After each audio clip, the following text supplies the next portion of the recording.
Guys,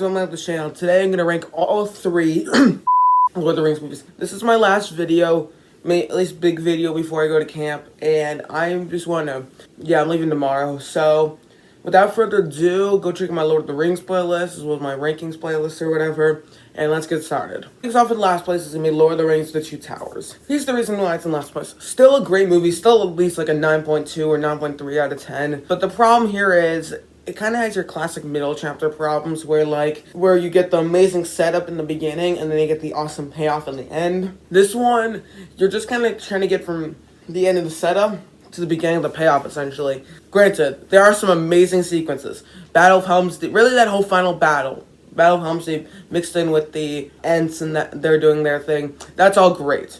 But everything else is kind of like, I think the first half of this movie, granted, it might be kind of the mood I was in on Thursday when I watched it, was not a very good mood. Maybe that has to do with it, why I didn't care for it as much. And then then I pretty much stopped halfway. I was just like, I can't watch this anymore, I need a break.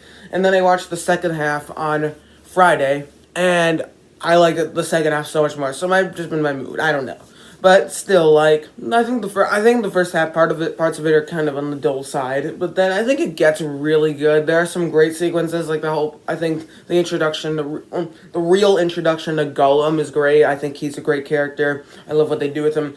That whole adventure with Frodo, Sam, and Gollum's a lot of fun. I think, as I said, the Battle of Helm's Deep, it's just, I like how kind of enclosed it is. Like, compared to a lot of the other ones, I said it was open, very open, but like, I like how tight the battle is, and it makes for a very great sequence. I think everyone, if you're a Lord of the Rings fan, you absolutely love it. A lot of things in this movie work. I don't have any, like, huge issues with this movie. I think the CGI in general for this franchise is really good. I don't think the CGI for the Ents works very well.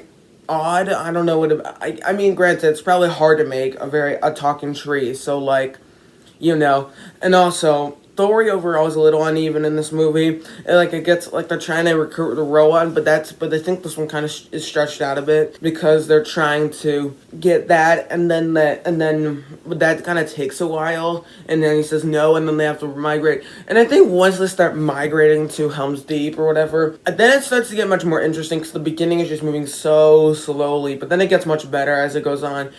Granted, still a great movie, still love it, but it's easily my least favorite, but I still think it's a great movie. Coming in number 2, this is hard, because you have Fellowship, which is the great setup, and then you have Return of the King, which is the great payoff. This is hard. So, but I've made my decision. At number 2, I'm going to put The Fellowship of the Ring. I thought this was going to be my number 1 before I started watching it. It's very close to number 1. I'd say this and whatever of my number 1, you know it is at this point. Due to process of elimination. You know. So, I said that this one I think is going to be my favorite. And that wasn't 100% the case.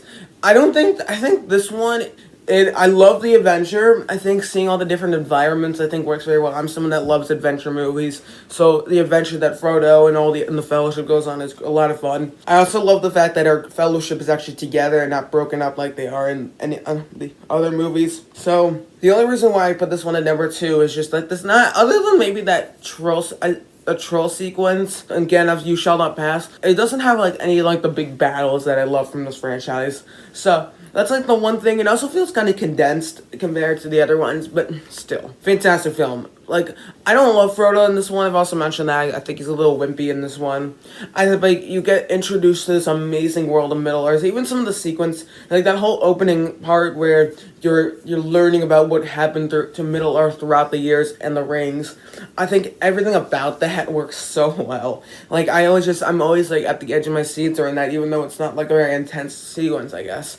Everything about it worked, and I think you get introduced all of the Middle-earth, I guess, and I think that it just works very well. It's very sort of, parts of it are very like Roman Empire-like. It's all really cool, and it's kind of, Lord of the Rings franchise is kind of like the classic swords and archery sort of fantasy, I guess.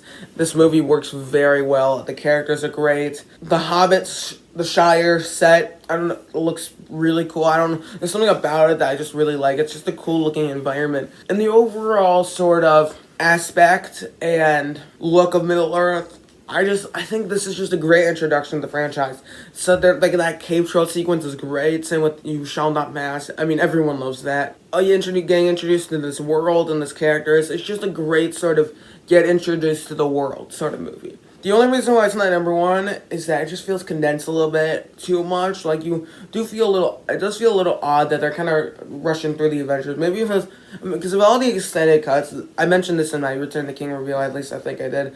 I would totally watch this one the most because this one feels the most condensed, and I want to see what a lot of, maybe a little, like a 50 minutes more would do. So, I don't know. I don't know what I'm going to watch the extended cuts. Maybe that's something I could do. I could watch all 3 extended cuts and then rank all those up, although that's going to be exhausting. But, I have time. Not going to be now, but still. Overall, it's just a great movie, and honestly, it's so close to my number one, but I just couldn't quite put it there because my number one is all the awesome payoff. Coming in at number one is going to be Return the King. I don't really know why. I just kind of enjoyed this one more. All of the awesome payoff. I was always at the edge of my seat. All the Calvary moments and epic moments just work so well.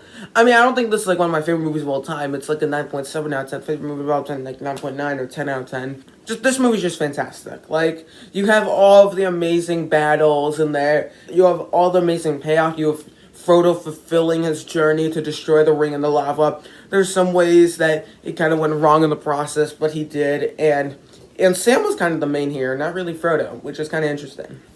Overall, just such a fantastic movie, honestly. I loved it. All of the character moments work so well. Gollum's great. Gandalf's great. Everyone's great. I think Gandalf's got a bit more of a role in this one than he did in the last one, which he didn't do much in Two Towers, but he did much more. What's it called? I think every battle is memorable. Every Calvary moment is memorable.